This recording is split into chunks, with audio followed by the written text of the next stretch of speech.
The Shepnaz Podcast begins now. Welcome to the Shepnaz Podcast. I'm Joe, and I'm your host today for Worship Wednesday. Best day ever. Hey-o! Wow! Yes. She's already getting one in. I like it. So we have Pastor Zack and Hello. Noah here today. Hello. You look different. I do. You went to a conference and came back very different. Shaved. It's the beard. Yeah. It's the beard. I mean, the hair's a little lighter, but it's not that different. That's true. That's true. Oh, Well, good times. for those of you who don't know or haven't looked at the yes. video yet, it's not Noah.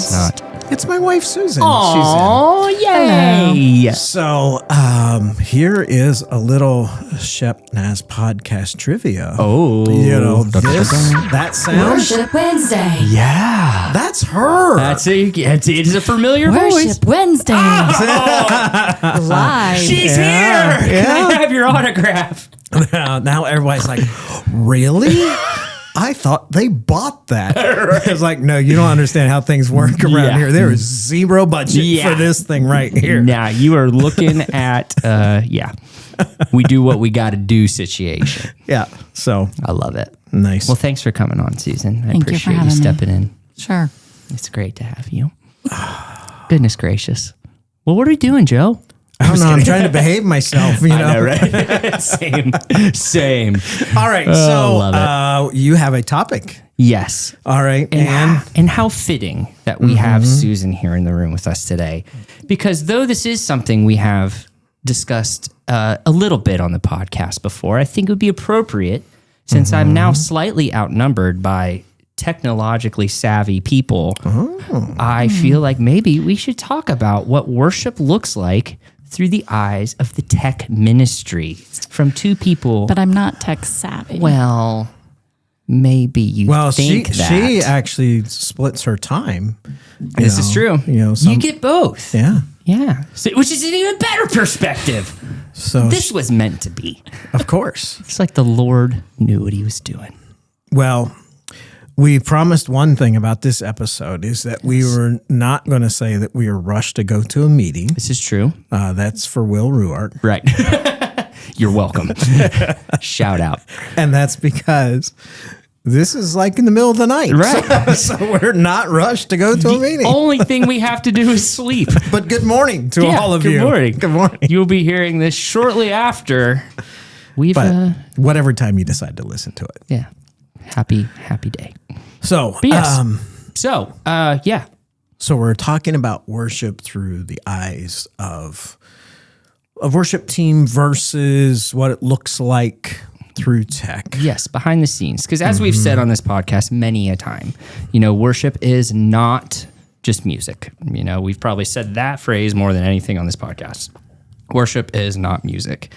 And, it says multiple times in scripture, whatever. I was thinking it's even, there's a verse in Ecclesiastes 9 that talks about, whatever your hands find to do, do them to the glory of God, do them with excellence, do them tirelessly. And so I know, Susan, like you have a really unique perspective for us because you both worship on the platform and you also worship behind the scenes. I do. And you do often. So do you mind if I just throw some questions Throw at it you? out I know there. that was exactly what you were looking for Yes. this evening. I think right before we started recording, she's like, please just don't put me on the spot. All right, we won't do it. So what do you Susan, think? Yes. Best day ever. Yeah, best. There's two, Wait, baby. By the way, if you're keeping track on your Noah bingo card, she's got It's the only one I'm going to use. She's got two best day evers in there. There's another one we've told her to put in. Yep. Let's see if you can figure it out. Yes, you remember? That's okay. That's all right. Well, so from your perspective, Susan, because you have the opportunity to do both, what would you say, if you could kind of put it in a nutshell, what are the biggest differences and similarities in worship from the platform singing with a microphone versus what you're doing behind the scenes? Well, I would say just that. The being on the platform is a little more, I want to say one-on-one, if you will, with the congregation, because you're in front of the congregation. So you're trying to lead them into a place of worship. Whereas with the tech side of it, you don't have that interaction with the tech or with the congregation. And it is more, I guess from my perspective, it's more helping the worship team that is seen, helping them be able to have a smooth, I don't know, transition, if you will, but a smooth way of leading worship. Yeah. Does that make sense? Yeah, for sure. Like for me, when I think of that, one of the things we also talk a lot about on the podcast is like eliminating distractions in worship and having a tech team that we do, and one that not only is like super capable, but also has their hearts right for the Lord. That really helps us have a distraction-free worship experience. I don't know, like one of the main things that I know you do is running lyrics for us. And that is kind of like, it can be a make or break role. It really can be, being on both sides of it. I'm like, if the lyrics aren't showing up basically the way that they're supposed to on the back screen, I start to tense up because I feel like even though I may know the song, just not having that. There's a reason they call them confidence monitors.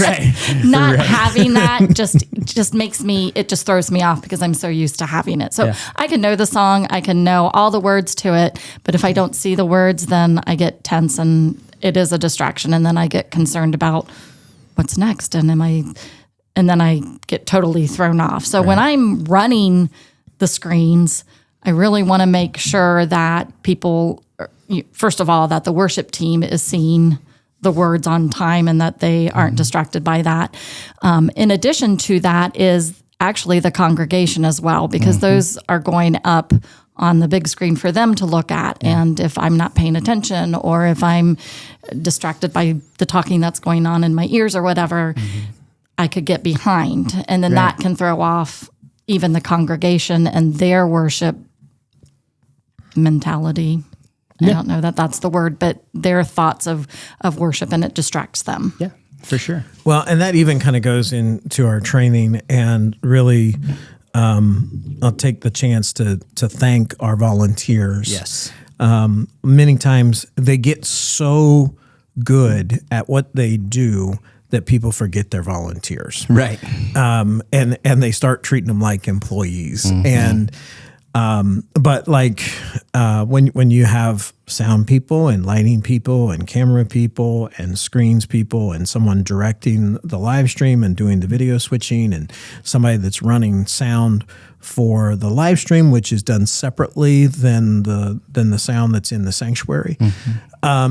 But even when we're training, when it comes to like the lyrics, like we're telling them, okay, as soon as that last word on that slide gets started, like you don't necessarily have to keep that word up for as long as they're holding it out. Right. Like get to that next slide, because it takes the human brain a second, not a whole second, but a split second to recognize, okay, this is the text I'm reading. And if you're not really on it to get those words, then what happens is you got a congregation that's trying to get into worship and they're singing along, ha ha ha ha ha. And like there's just a stutter because they're waiting, like, give me the words so I can keep singing, you know? And so that does play into how smooth the worship is. Not that we're not conjuring up something. Right. It's just a matter of we want to keep things going so that you can focus on what you're supposed to be focusing on, not focused on, are the words going to come up next time? And who did they put on the thing today? We're trying not to have that. Yeah. But I guess I would add, for me, personally, worshiping through tech, it happens in a lot of different ways just because of some of the different roles that I fill from time to time. So when it comes to like the message time, a lot of times on the podcast, you're hearing me hear the message for the first time. Right. So I mean, I don't want to shatter anybody's concept of how this actually happens. Right.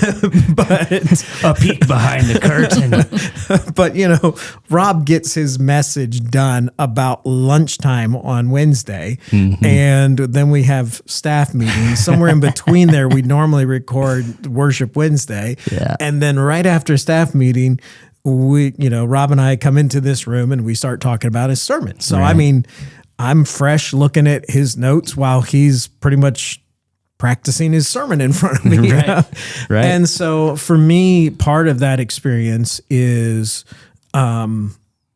really hearing that fresh for the first time then. So then a lot of times, because I do have other duties, that I am listening to what's going on in the sanctuary at all times, even when it doesn't seem like I am, because somebody will say something really out of whack, and I will hear it like, that was funny. That was funny. Yeah. And you've all been here, so you know what those moments are like. But I also have, other things that I'm doing. So my worship doesn't happen all in just one little time. It's not just during that hour on Sundays. And even for me, then, like in subsequent days, later that day, I might be posting the message and I might be updating the website. And then I'm thinking, okay, so what did I hear today that can like grab someone if I were to post it? Yeah. And so it's sometimes making those clips, or like this past week, I made a picture of, you can just see the hand of somebody reaching towards the feet of Jesus, because we had talked about him being Jehovah Rapha and what that looks like to ask for healing. Yeah. And so like to try to really kind of, give it thought, not just let it be that one experience, but like continue the worship through that. And like, okay, so how can I extend this? How can I now take what's been taught and what we've all heard and now put it in such a way that people can continue to really meditate on that, and let's get the most out of that we possibly can. Right. So like that is kind of where the worship happens for me in a lot of different places. Yeah. Well, and that's what I love about this podcast. And I know because I get to see it firsthand, but I don't know if people realize like how much work you put in just to make this podcast happen. And no big deal. But for real though, and Susan, you can attest to this because you're sitting there at home listening to all these edits and like watching what he's talking about in real time.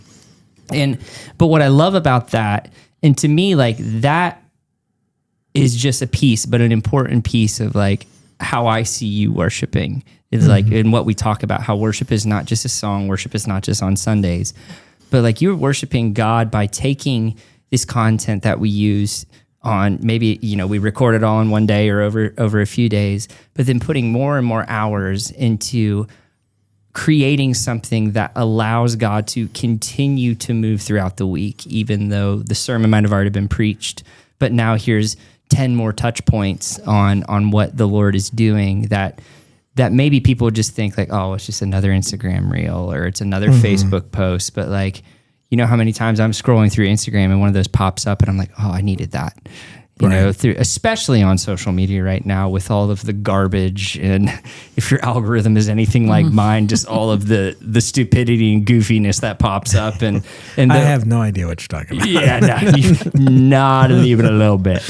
But just having those random touch points that pop up, and it's like, oh yeah, that I needed that today. Even if it's just a 10-second clip that can lift up your day, what you're doing is worshiping God by allowing other people in the midst of a chaotic day to stumble upon or to search out, a piece of encouragement, a piece of worship, a piece of scripture, a piece of a sermon that just allows the worship to continue. And like for me, like that is a huge definition for me of like what servant leadership looks like what it looks like to be the hands and feet of Jesus in 2025, where, so many people are interacting through social media Yeah. or constantly have a screen in their hand, what you're doing is taking what the world has tried to use as a distraction Yep. and to put what's most important in front of people's faces on a daily basis. And not that this is turned into a social media podcast, but Well, it's part of it. But one of the things that I try to be very intentional about, and thankfully I'm not alone in this. Travis Morgan, who's been fairly new to the church over the past couple of years, but started serving with tech and serving on the worship team, and is just really dug in, and he's seen a need for that, and so it's not something we talk about a lot because we're still working out all the kinks. But in case you're on TikTok, yes, there is a Shep Naz channel on TikTok, and but it's a different kind of outreach. Right. And and I'm also very aware of that, like in our Facebook and in our Instagram post. It's very easy for it to just become a billboard. Right. To say, this event's coming up this day, come to it. This event's coming up next day, come to it. But then at the end of it, it's like, okay, is that all we're here for? Because somebody may be scrolling through and they may need Jesus right then, right at that moment, as there might be a reason that they're up late at night scrolling on their phone. Yeah. And just seeing an advertisement for what is the next event at church may not be the thing that they need to have hit them at that moment. And so yes, those things are out there. Yes, we do want to encourage people to participate in the events of the church and everything. But I'm also consciously aware that, look, I might have 30 seconds to intervene in somebody's day. And what could I do with that 30 seconds? Right. And more importantly, what could Jesus do with that 30 seconds? Like, what is it that he would have me put in front of them so that he can do what he can only do? I mean, maybe he uses whatever skills and abilities we have maybe to catch somebody's attention, but then let him do his work through it. Right. And I think it's more conducive for that continued worship experience than to just be an advertisement for the next event that we have. Right. So, well, and that's the beauty of what social media is, right? Right. And how we're utilizing it is we could just be a billboard and have everybody, like, the only way you can experience something cool that God is doing through Shepherd is to find an event that's happening and show up to that event, and then maybe by showing up you'll experience it. No, like, God is not confined at Shepherd. Like, he's everywhere. He's happening all the time. And so why would we just use something that people can access 24/7 just for promotional material? Like, God can meet them where they're at right there on their phone. In fact, I'll have to see if I can find the clip and I'll send it to you, but I was again scrolling through social media. I mean, imagine that. Weird. And a reel popped up from this church that I can never remember the name of it, but we've talked about it on the podcast. And there was a guy who had come to the church because he was on the verge of committing suicide. And he had pulled up his phone to type out his final post to say goodbye to the world and how evil the world is and how this is my final goodbye to a world that hated me. And as he was pulling up his social media, he scrolled down and a clip from that pastor popped up. And it talked all about the love of God and how you're never too far away from God. And even if you're at the end of your rope, God can meet you there. And because of that, this dude drove across the country to meet this pastor and give his life to Jesus there, and wanted to share with this pastor that, your social media literally stopped me from killing myself, and I found Jesus through it. And so never feel like posting a clip of a sermon is just, clickbait, or it's just another oh, cool, the church. No, God is using social media because he can use anything and everything. Yeah. And right now, social media is just one of the huge things that our culture is looking at. Well, and let me piggyback on that, is that yes, the church is putting out a lot of this content as much as we can. Right. I mean, there's only so many hours in a day. Right. But the church is putting out as much content as we can. But don't just be a consumer. Right. Because like the whole point in doing this, yes, we want to edify you. You know, if you consider Shepherd your home, we want to edify you. We want to encourage you throughout the week. Right. I mean, we're walking this journey with you. That's our mission. You know, we say we're helping people take their next step toward Jesus. Yeah. But part of you taking your next step is helping someone else. Right. And so how often are you resharing a post? How often are you commenting so that other people will see it? How often are you liking a post so that feed continues to grow? Right. And I know that certainly it could come off sometimes if we're saying, hey, like, subscribe, and all that kind of stuff, like that we're just trying to build a thing for ourselves. Right. And like, no, that's not, I can tell you for sure, that's not where my heart is. Right. And I don't believe that's the heart of any of the leadership in the church. Yeah. What the heart is for is that this is a tool that you can use. Yep. And, you know, yes, you can consume it.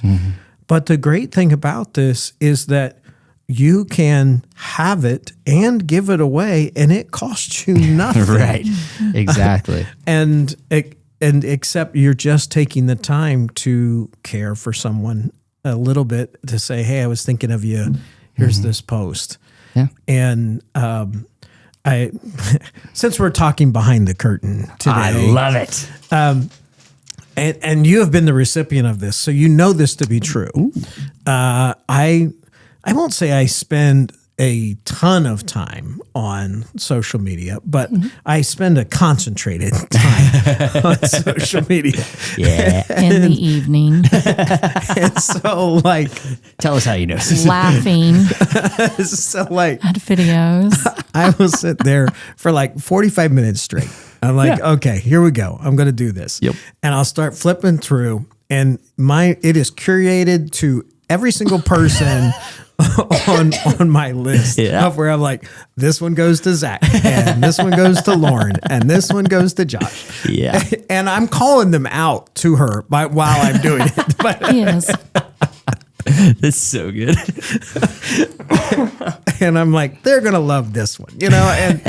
And so I wonder if we shouldn't be more like that about sharing those things that can encourage people in their faith. Yep. To say, hey, was thinking of you.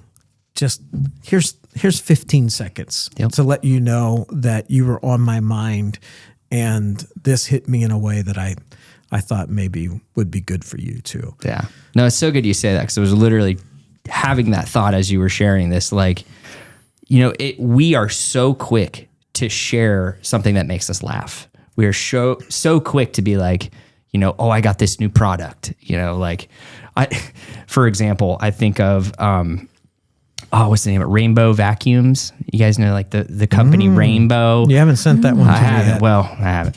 But they did this promotion where like you could sign up via social media to have somebody come and give you a presentation to buy these vacuums that cost thousands of dollars. But if you sit through the presentation, you get a free air purifier. Oh. And then if you share that on social media and it reaches so many people, you get more free product, right? Wow. And I'm so guilty of it, because Christian and I both were like, this thing rules. We're going to share the crap out of it so that we can get more free stuff. And so send me your affiliate link. I'll let please. you know, man. It's a great air purifier. I love it. But we're so quick to share stuff like that, right? When, yes, they are cool and important, but if we're making God, who should be the most cool and important thing in our life, but we're more willing to share an air purifier with the world than we are with the Savior that we represent. And if I could get very real for a minute, because That's it's I would how we expect roll. no less. It's how we roll, Joe. Anywho, we had to get it in there. I love it. I have, how do I want to say this? I have been guilty of not sharing things about my faith on social media because of certain people in my life, knowing that like this is going to turn so-and-so off. This is going to maybe upset so-and-so. And so I'll hold back or maybe way overthink what I'm typing out to make sure that it is comfy enough for everybody that's going to see it. Yeah. And God has been gut checking me on that lately, like a lot. Because if I love him so much and I want people to know him, like, why am I so afraid to offend people with good news? Right? Why am I so afraid to offend people with something that I have literally surrounded my entire life and existence with? But yet I am too timid to send it out on my Facebook or my Instagram because I know so-and-so is going to bat an eye at it. Oh, there he goes being Christian. Pastor Zack again on his soapbox, his high Christian horse. It's like, you know what? Who cares what people think? They might, and they will. The world will look at you and think that you're just trying to be a goody two-shoes better than that. But if you're truly just going at it with a heart that cares for your friends, why am I more afraid of that person's opinion of my post than I am of their eternity? Yeah. Well, and they're not bashful about their stuff. Right. Right. That's for sure. Yeah. I don't know why. I don't know if it's a cultural thing or just a me thing, but like, I don't know why people are so afraid to share their faith, because, anything like faith is going to get pushed back. The enemy's just as real as the Savior is, and he's going to do everything and anything he can to get in the way of the good news, which is all the more reason we should be sharing it. And so that's my confession and challenge to all of us is, going back to the initial topic of this conversation, when I look at how we do tech, how I look at how we do worship, what we should look at is when we're doing these things, do everything with excellence, not to make us look good. Like you said, we're not looking for more Instagram followers. We don't care about internet clout, but we should care about reaching as many people as we can for the kingdom. Yeah. And that's why I love that we do this podcast. That's why I love that we have the social media presence that we do. And better than anybody that like this isn't a small amount of work. Like this takes time. This takes effort. And your worship is sacrificing sleep, sacrificing time at home, sacrificing a million other things that you could be doing in order to glorify God by putting out content into the world that glorifies him. And you're doing it with excellence. And so when I think of what tech looks like behind the scenes and how you're saying, you want to make sure that those lyrics are out on time because you don't want to distract people. You're doing it with excellence because who we're doing it for is the most excellent. And if we're not going about worshiping him with excellence, then we're giving him our second best, and he has called us to give him our first and our best. Amen. I love the way our conversation progressed because we talked about worship through the eyes of what it looks like Sunday morning, and then we drifted away from that to like, what does it look like the rest of the week? And that's something that we've been talking about for a long time. It shouldn't be just an experience that happens one time a week, but it's something that should weave in and out throughout your entire week. Absolutely. So, Will, you'll be happy to know that we did not skimp on the amount of time. If you guys have been listening this whole time and you haven't gotten so bored that you turned it off, we thank you for sticking around. We gave you a full dose today. Yep. Did not hold back. All of it. And Greg, as you can see, Zack kept his hat on. I did. This is for you, bud. So we're glad to make all those shout outs today. I should end this thing. All right, for Pastor Zack and Susan, I'm Joe. Have a great day. This podcast is a production of the Shepherd Church of the Nazarene, Gahanna, Ohio. Email to podcast@shepnaz.org and let us know what you think.